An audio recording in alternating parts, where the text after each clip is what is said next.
Non-Apple styluses can always be a mixed bag. Amazon is littered with a million different variants, but are there really any styluses with some really breakout features? I was sent one from a company called Yebos. This thing might make the Galaxy Note jealous. It has one neat trick that might push it above the rest, and all it takes is one click.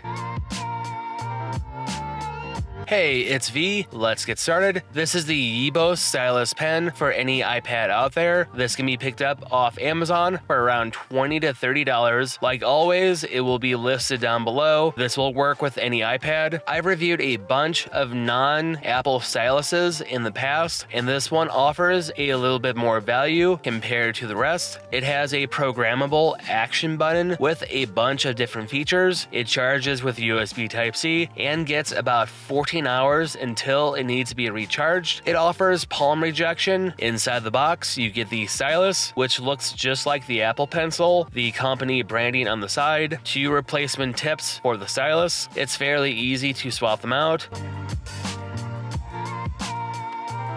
You also get the world's smallest USB Type-A to Type-C charging cable. Alongside that, the instructions. When I first started using this, I thought it had 2 different buttons. Unfortunately, the charging port just had a cap on it. The unique thing about the stylus is that it has a programmable action button, which can do many different things. On the front, there are 3 lights to showcase the battery level. It will charge with USB Type-C to Type-C. Most non-Apple styluses are about the same thing. One will have a small gimmick or just something to help it stick out compared to the rest. Wireless charging, extra features, different colors, whatever you want to call it, they are all trying to compete with each other. These 2 are my personal favorite styluses. They're from a company called Doqo. I've reviewed a handful of different keyboard cases from them, and most of them are very unique. I am planning to do a deep dive video for these 2 styluses,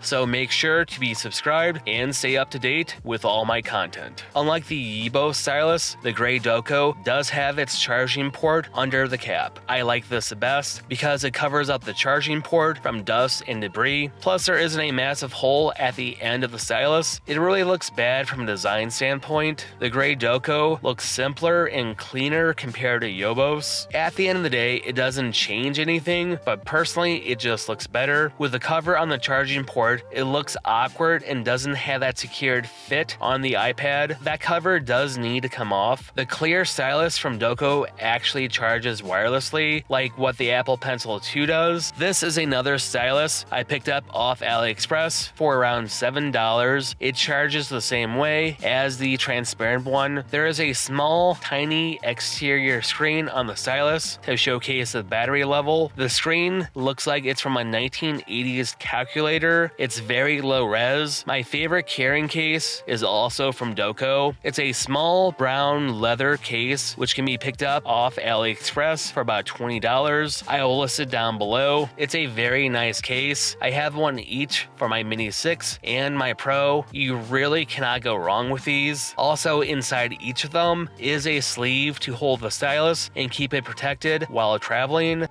With the cover off, the magnets are super strong. I've been trying for several minutes, and the stylus has not fallen off yet. It offers a secured fit. This will work with any iPad model. The original Apple Pencil only worked with a few models. The Pencil 2 only works with laminated screens. This is my 7th gen iPad, and the Yebos stylus works with it just fine. It is a non-laminated screen, which means there's a small gap between the glass and the screen. The Pros, the Air, the Mini 6 are all laminated. From drawing and erasing, it works wonders. It offers palm rejection. Non-Apple styluses do not need Bluetooth to work with the tablets, so no pairing is needed. It needs Bluetooth for the action buttons though. Just pick it up and start using it. With my Mini 6, even with Bluetooth off, it still works. If your workflow requires multiple iPads at the same time, this will work with all of them out of the box and no pairing is needed. With this connected to my Mini 6 with Bluetooth, I can use the action buttons. I don't quite know the right terminology. It could be hotkeys, shortcuts, action buttons, whatever you want to call it. When it's paired out of the box, one click is the first shortcut and double clicking is the second one. Here, the first one is volume up and the second one will take you back to the home screen. There are a bunch of different shortcuts and they can all be changed. If you are like me and you do like some good sci-fi dramas with a wonderful cast of characters which spans over a dozen books, X-Force by Craig Allison is a series to really check out. Pre-order now for book 16, which does drop in December. Right now with my promo code,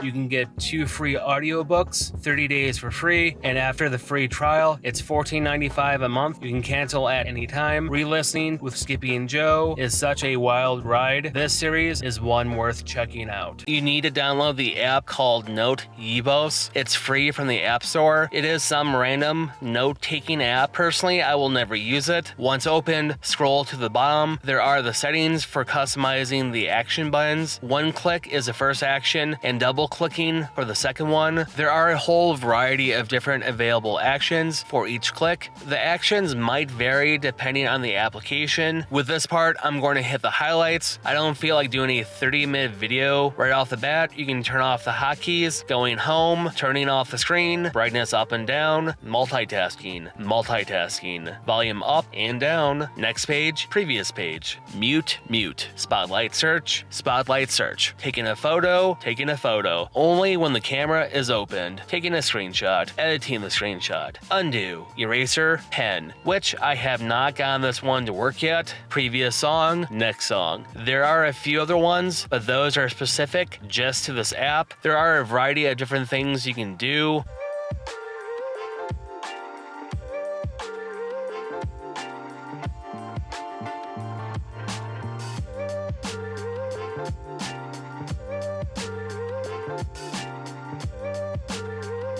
Previous page just scrolls up and down in the browser. With YouTube open, it goes to the next and last video. With Audible open, you can pause, play, go to the next chapter or last chapter. With the camera opened, it can take a photo or video with a single click. All I can say, at the end of this, Galaxy Note, eat your heart out. With a single click, I had the undo function set up. If I ever doodle or draw, I mess up a lot. With a single tap, it's undone. Compared to clicking the eraser button and just hovering over it while I'm done, I can just erase it with a tap of a button. For what you pay for it, it works about the same as every non-Apple stylus out of the box. It will never be Apple level quality, but overall it works just as expected. At the price point around $20 to $30 compared to over $100 with the Apple Pencil 2, with the inclusion of the action buttons, it does really change how you interact with the iPad. Both clicks are programmable with different shortcuts, so the possibilities are endless. I have used about 10 different styluses over the last year, and personally, they're all about the same, but this one does up the game a little bit with the programmable shortcuts. You have to ask yourself, why would anyone pick this up compared to the Apple Pencil 2? Well, I mean, just look at the price, $20 to $30 compared to over $100. They are very different in terms of price. It looks just like an Apple Pencil from afar. For a budget stylus, it works quite well. What really makes the Apple Pencil 2 better than all the non-Apple styluses out there? The main difference is the double tap feature from switching from pen to eraser. It simulates a real pencil. The tip is pressure sensitive. The harder you push down, the darker the shading is. The lighter you draw, the lighter the shading is. Just comparing both of the styluses while drawing, you can see the difference between both of them. With the M2 iPads, you have the hover feature. The Apple Pencil 2 has better latency. It almost feels instant. It's not a major deal breaker with the Yebos, but the Apple Pencil 2 is faster and consistent. If drawing and shading is a main purpose for a stylus, go with the Apple Pencil 2. The Yebos stylus does not offer any form of shading. On the other hand, if anyone needs a stylus with a programmable button just to navigate around, this works well enough. At the end of the day, the Apple Pencil 2 will always be the best, but you're also paying a premium price for premium features. It is the holiday season. For the price of the Stylus, it does make a nice stocking stuffer for some light drawing, navigating. It also allows you to take the perfect selfie with an iPad if that's your thing. I have seen people shoot video with the iPad Pro 12.9 inch years ago at Niagara Falls. They do exist. My final thoughts are this is something to check out, and the price will not break the bank. Like, it is about the same price as a Polar Pop and a few roller dogs from Circle K. So like always, it's V, stay classy.